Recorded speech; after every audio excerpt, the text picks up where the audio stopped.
Hi friends, आप लोगों का फिर से स्वागत है फिनेंस टुडे में। आप लोग ये वीडियो देख रहे हैं, मतलब आप एकदम बिगिनर्स हैं स्टॉक मार्केट में और आप बहुत कंफ्यूज हैं कि किसमें आपको इन्वेस्ट करना चाहिए, क्या आपके लिए बेस्ट होगा फ्यूचर के लिए, क्योंकि दोनों तो सुनने में एक ही लगता है और इन दोनों में ही हम अपने पैसे को इन्वेस्ट कर सकते हैं। तो हमें किसमें इन्वेस्ट करना चाहिए, किसमें जीरो या कम से कम रिस्क पे ज्यादा फायदा हो सकता है हमें। तो इस वीडियो में हम यही डिस्कस करेंगे और देखेंगे कि कौन सा चूज करना आप लोगों के लिए सही होगा, म्यूचुअल फंड या डायरेक्ट स्टॉक, किसमें आपको कितना % पैसा इन्वेस्ट करना है। और ये वीडियो में हम ये भी जानेंगे कि म्यूचुअल फंड और डायरेक्ट स्टॉक की प्रोस एंड कॉन्स के बारे में, ताकि आप खुद भी डिसाइड कर पाए आपको किसमें कितना पैसा इन्वेस्ट करना चाहिए। तो इस वीडियो को लास्ट तक देखते रहिए, क्योंकि आप अगर इस वीडियो को पूरा नहीं देखेंगे तो आधी जानकारी इन्वेस्टमेंट की दुनिया में आपके पैसे को लॉस करा सकती है। और मैं ये गारंटी के साथ कह सकता हूँ, आप अगर ये वीडियो को पूरा देख लिए तो आपको कोई भी कंफ्यूजन नहीं रहेगी ये डायरेक्ट स्टॉक और म्यूचुअल फंड के लेकर। तो चलिए इस वीडियो को शुरू करते हैं और देखते हैं म्यूचुअल फंड्स और स्टॉक के डिफरेंसेस को। तो बने रहिए इस वीडियो में मेरे साथ। मैं हूँ आपका दोस्त और आप देख रहे हैं फिनेंस टुडे।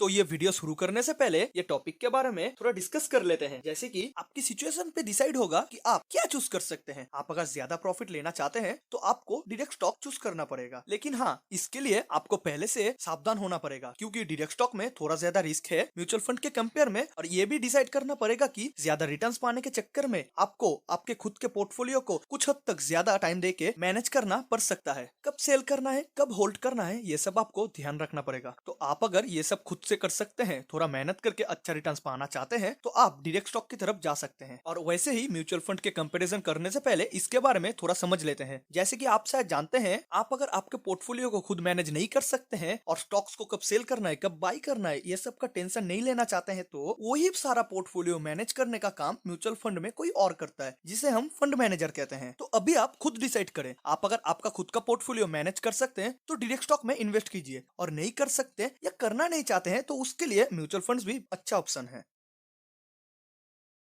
जैसे कि हम अगर कुछ कंपनी का प्राइस चार्ट के ऊपर ध्यान दें तो यहाँ देख सकते हैं, अगर हम 2005 में ब्रिटानिया कंपनी में इन्वेस्ट किए होते तो आप लोग इसका रिटर्न देख सकते हैं और कैलकुलेट कर सकते हैं। अगर हम उस टाइम इस कंपनी में 1 लाख रुपीस इन्वेस्ट करते तो इसका वैल्यू आज के डेट में 82 लाख से भी ज्यादा होता। तो वैसे ही रिलायंस का प्राइस चार्ट देखे तो अगर हम इसमें भी 2005 में 1 लाख रुपीस इन्वेस्ट करते तो इसका वैल्यू आज के डेट में लगभग 1 करोड़ के आसपास होता। तो ऐसे ही रिलैक्सो कंपनी में अगर इन्वेस्ट करते तो बस कुछ ही सालों में इसका 1 लाख रुपीस बन जाता 8 करोड़। और हम अगर म्यूचुअल फंड में कोई इंडेक्स फंड में इन्वेस्ट किए होते, वही 1 लाख रुपीस 15 सालों में बस 8 लाख रुपीस होता। लेकिन जैसे कि मैंने पहले ही बोला था, डायरेक्ट स्टॉक में ज्यादा रिटर्न्स है तो थोड़ा ज्यादा रिस्क भी है। अगर सब लोग पहले से ही जान जाते कि ये कंपनी इतना अच्छा ग्रो करेगी तो सभी लोग इसी कंपनी में इन्वेस्ट करते। तो वैसे ही डायरेक्ट स्टॉक में ऐसी बहुत कंपनीज है जिसमें आप अगर अपने पैसे को इन्वेस्ट करते तो आपका बहुत बड़ा लॉस हो जाता। जैसे कि ये कंपनीज, हम अगर जेट एयरवेज का प्राइस चार्ट देखे तो 2005 में इसका एक शेयर का प्राइस था 1276 रुपीज से ज्यादा, और अभी इसका एक शेयर का प्राइस है बस 86 रुपीज के आसपास। तो सेम टाइप से ये कंपनीज भी लॉस में है, जिसमें हम अगर उस टाइम इन्वेस्ट करते तो लॉस में ही रहते।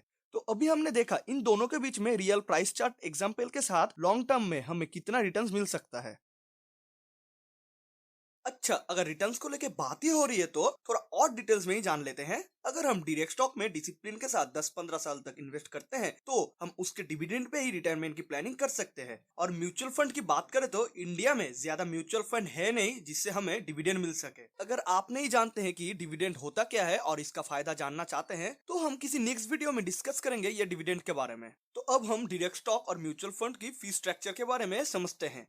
डायरेक्ट स्टॉक में हमें अगर इन्वेस्ट करना है तो हमें एक डीमैट अकाउंट चाहिए होता है। तो वो डीमैट अकाउंट खोलने के लिए हमें एक फिक्स्ड एनुअल मेंटेन फीस देनी पड़ती है, और इसका मिनिमम फीस है 200 से 300 रुपए में एक अकाउंट ओपन हो जाता है। और ऑपोजिट साइड में म्यूचुअल फंड को देखें तो यहाँ म्यूचुअल फंड में इन्वेस्ट करने के लिए हमें कोई डीमैट अकाउंट नहीं चाहिए होता है, और जो अकाउंट लगता है उसके लिए ज्यादातर कोई भी मेंटेनेंस फीस चार्ज देनी नहीं पड़ती है। बस हमें जिस फंड में इन्वेस्ट करते हैं उसका परसेंटेज देना पड़ता है। तो इसका मतलब यह है कि हम अगर स्टॉक में इन्वेस्ट करते हैं तो बस डीमैट अकाउंट ओपन करने का 1 साल का मेंटेनेंस फीस देके कितना भी चाहे इन्वेस्ट कर सकते हैं। लेकिन म्यूचुअल फंड में इसका उल्टा है, क्योंकि म्यूचुअल फंड में हम जिस फंड में इन्वेस्ट करते हैं हमें उस फंड के हिसाब से परसेंटेज देना पड़ेगा। तो शायद अभी हम लोगों को ये अमाउंट ज्यादा वैल्यू ना लगे, लेकिन ये छोटा सा परसेंटेज वाला अमाउंट लॉन्ग टर्म में बहुत बड़ा इफेक्ट करेगा हमारे पोर्टफोलियो में। क्योंकि लॉन्ग टर्म में हम जब अपने पैसे को ग्रो करने के बारे में सोचेंगे तो हमारे पैसे ग्रो करने के साथ साथ हमारे परसेंटेज चार्ज भी बढ़ेगा। लेकिन अदर हैंड्स डायरेक्ट स्टॉक में हम अपने पैसे को बढ़ते हुए देख सकते हैं और लॉन्ग टर्म में हमारे पैसे जब ग्रो हो जाएगा उसके बाद भी वो अकाउंट मेंटेनेंस भी सेम ही रहेगा। तो यहाँ देखा जाए तो डायरेक्ट स्टॉक में इन्वेस्ट करना सही रहेगा, क्योंकि इन फ्यूचर लॉन्ग टर्म में हमें बहुत लॉस हो सकता है ये परसेंटेज देने की वजह से।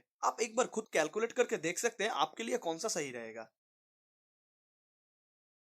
तो दोस्तों अभी तो हमने जान लिया कि म्यूचुअल फंड में उतना ज्यादा रिटर्न्स नहीं है डायरेक्ट स्टॉक के मुकाबले, लेकिन जैसे कि हम पहले ही जान लिए थे म्यूचुअल फंड में रिस्क कम है डायरेक्ट स्टॉक के कंपेयर में। लेकिन क्यों रिस्क कम है चलिए जान लेते हैं। इसका रीजन है पोर्टफोलियो डाइवर्सिफिकेशन। वॉरेन बफेट कहते हैं by periodically investing in an index fund the know nothing investor can actually outperform most investment professionals. इसका मतलब है अगर आपके पास इन्वेस्टमेंट का कोई भी नॉलेज नहीं है और आप सिर्फ इंडेक्स फंड में इन्वेस्ट करें तो भी आप एक प्रोफेशनल इन्वेस्टर को पीछे छोड़ सकते हैं। और भी एक पुरानी कहावत है don't put all your eggs in one basket, और इसका मतलब है अपने सारे अंडे एक बास्केट में मत रखिए, इससे आपकी रिस्क बढ़ सकती है। क्योंकि वो एक बास्केट अगर टूट गया तो आपके सारे अंडे टूट जाएंगे। इसलिए रिस्क कम करने के लिए अपने अंडे को अलग अलग बास्केट में रखें। तो अगर आपको नहीं पता कि कौन सा स्टॉक लेना चाहिए तो आपको पोर्टफोलियो डाइवर्सिफिकेशन करना बहुत जरूरी है। जैसे कि आप अगर एक इंडेक्स फंड में 500 या 1000 रुपए इन्वेस्ट करते हैं तो ऑलरेडी आपको अपने पोर्टफोलियो में 30 से 50 कंपनी की एक बास्केट मिल जाती है, जिससे आपकी रिस्क बहुत कम हो जाती है ये डाइवर्सिफिकेशन की वजह से। इसके अलावा हम अगर डायरेक्ट स्टॉक में कुछ कंपनीज में डायरेक्ट इन्वेस्ट करना चाहे तो कभी कभी हमारे पास ज्यादा पैसा ना होने की वजह से हमें 1000 रुपए में TCS, रिलायंस, ब्रिटानिया, नेस्ले या ऐसी बहुत सारी कंपनीज का एक शेयर तक खरीद नहीं पाते हैं। तो इसीलिए म्यूचुअल फंड में और एक फायदा है कि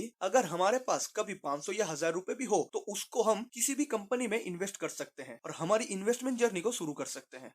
तो दोस्तों म्यूचुअल फंड का और एक फायदा भी है, जैसे कि हम अपने छोटे से अमाउंट SIP के थ्रू 10-15 साल तक इन्वेस्ट करके हम डिसिप्लिन के साथ अपने इन्वेस्टमेंट जर्नी को पूरा कर सकते हैं। और हमें अपने पोर्टफोलियो में कब बाय करना है कब सेल करना है इसका पूरा टेंशन SIP लेता है और वो फंड मैनेजर लेता है। तो इससे हमें रिटर्न थोड़ा कम मिलता है म्यूचुअल फंड में डायरेक्ट स्टॉक के कंपेयर में, लेकिन ये एक अच्छा और सेफ ऑप्शन है जो लोग इन्वेस्टमेंट की दुनिया में एकदम बिगिनर्स हैं। तो आप अगर सेफ रह के म्यूचुअल फंड में इन्वेस्ट करना चाहते हैं तो नीचे डिस्क्रिप्शन बॉक्स में दिए गए लिंक से आप अपना फ्री अकाउंट ओपन कर सकते हैं और अकाउंट ओपन करने के बाद आपको मिलेगा 100 रुपीज बोनस, जिससे आप अपना इन्वेस्टमेंट जर्नी को इजीली शुरू कर सकते हैं।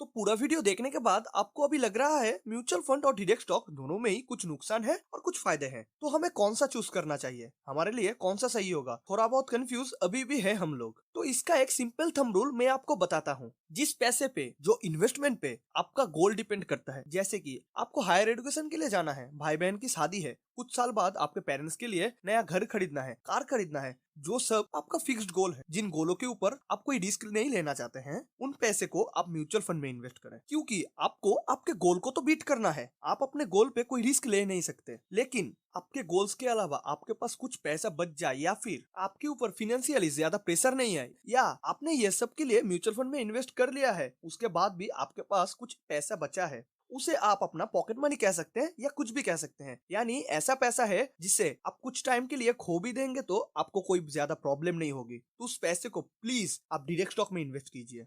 हाँ, शुरू में आपको थोड़ा लॉस हो सकता है, लेकिन आप धीरे धीरे सीखेंगे। कुछ सालों बाद जब आपका एक्सपीरियंस थोड़ा बढ़ जाएगा तब आप कोई भी कंपनी को अच्छे से एनालिसिस करके उसमें आप खुद ही इन्वेस्ट कर सकते हैं और एक इंडिपेंडेंट इन्वेस्टर बन सकते हैं। तो आप अगर समझ गए होंगे कि दोनों का ही अलग फायदा और नुकसान है और आपको लगता है कि आपके गोल के लिए म्यूचुअल फंड में इन्वेस्ट करने के बाद आपके पास थोड़ा पैसा बच जाता है जिससे आप फ्यूचर में ज्यादा रिटर्न पाने के लिए आज से डायरेक्ट स्टॉक में इन्वेस्ट करेंगे, तो आपको चाहिए होगा एक डीमैट अकाउंट। तो इस वीडियो के डिस्क्रिप्शन बॉक्स में जाइए और नीचे दिए गए लिंक से डाउनलोड कीजिए इंडिया के सबसे बेस्ट और ट्रस्टेड डीमैट अकाउंट और जल्दी से जल्दी स्टार्ट करिए अपनी इन्वेस्टमेंट जर्नी। तो आशा करता हूँ इस वीडियो से आपकी पूरी कंफ्यूजन दूर हो गई है, क्या आपको चूज करना चाहिए और कितना पैसा कहाँ इन्वेस्ट करना चाहिए। तो दोस्तों इस वीडियो से आपको अगर नॉलेज मिली है तो प्लीज थोड़ा सपोर्ट कीजिए। आप लोगों के सपोर्ट से हमें मोटिव मिलती है। और वीडियो अच्छी लगी है तो लाइक कीजिए, वीडियो को अपने दोस्तों के साथ शेयर कीजिए और चैनल को अभी तक सब्सक्राइब नहीं किया है तो चैनल को सब्सक्राइब करके बेल आइकन को प्रेस कर दीजिए ताकि मेरी नेक्स्ट वीडियो आप तक सबसे पहले पहुंच सके। तो आज के लिए इतना ही, मिलते हैं नेक्स्ट वीडियो में। This is finance today signing off.